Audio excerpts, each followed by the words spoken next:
छत्तीसगढ़ के बस्तर और कोंडागांव को लेफ्ट विंग एक्सट्रीमिटिज्म यानी कि LWE प्रभावित जिलों की सूची से हटाना केंद्र के लिए एक बड़ी उपलब्धि के तौर पर देखा जा रहा है। गृह मंत्रालय ने हाल ही में इन दोनों जिलों को districts of legacy and thrust श्रेणी में रखा है, एक ऐसा दर्जा जो बताता है कि माओवादी गतिविधि अब बीते कल की बात हो चुकी है। हाल ही में नारायणपुर में माओवादी महासचिव बसवा राजू समेत 27 नक्सलियों के मारे जाने को इस परिवर्तन की एक बड़ी वजह माना जा रहा है।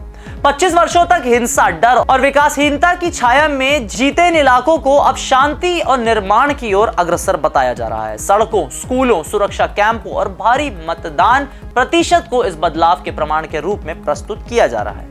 सरकार का दावा है कि बस्तर अब नक्सलवाद मुक्त है। अब district of legacy and thrust क्या है, किन कैटेगरी में डाला जाएगा, जिलों को करेंगे सभी जानकारी आपसे साझा। नाम हमारा आशीष गुप्ता, आप देखना शुरू कर चुके हैं NS24/7 डिजिटल। छत्तीसगढ़ में कभी नक्सलवाद का गढ़ रहे बस्तर और कोंडागांव को अब लेफ्ट विंग एक्सट्रीमिटिज्म प्रभावित जिलों की लिस्ट से हटा दिया गया है।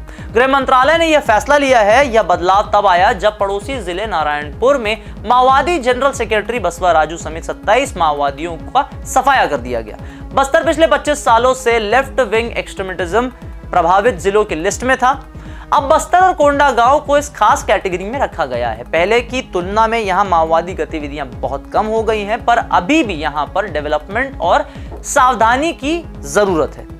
बस्तर रेंज के IGP सुंदरराज ने बताया कि कोंडागांव और बस्तर उन 30 जिलों में शामिल है जिन्हें अब districts of legacy and thrust category में रखा गया है। उन्होंने कहा कि कोंडागांव और बस्तर को वामपंथी उग्रवाद प्रभावित क्षेत्रों की लिस्ट से हटा दिया गया है, लेकिन यहां विकास और सुरक्षा पर ध्यान देना अभी भी जरूरी है। बस्तर संभाग के दूसरे जिले जैसे सुकमा, बीजापुर, नारायणपुर और कांकेर अभी भी most affected LWE district category में हैं। वहीं दंतेवाड़ा अदर वामपंथी उग्रवाद डिस्ट्रिक्ट्स में शामिल है।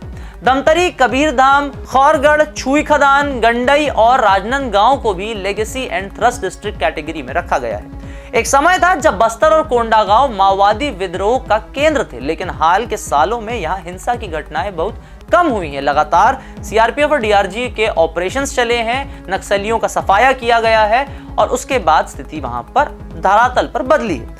कोंडागांव में लगभग 5 सालों में सिर्फ एक मुठभेड़ हुई है। यह 16 अप्रैल को हुई थी, जिसमें 2 बड़े माओवादी कमांडर मारे गए थे। 2023 के विधानसभा चुनावों में दोनों जिलों में अच्छी वोटिंग भी हुई थी। बस्तर में 84.6% और कोंडागांव में 81.7% वोट पड़े थे। गृह मंत्रालय ने हाल ही में एक नोटिफिकेशन जारी किया जिसमें देश के 18 जिलों को वामपंथी उग्रवाद से प्रभावित, अन्य वामपंथी उग्रवाद प्रभावित या चिंता वाले जिले के रूप में पहचाना गया है। इनमें छत्तीसगढ़ के 6 जिले शामिल हैं। तो ये थे छत्तीसगढ़ के अंदर नक्सल उग्रवाद की कमी आने के बाद लेटेस्ट रिपोर्ट्स।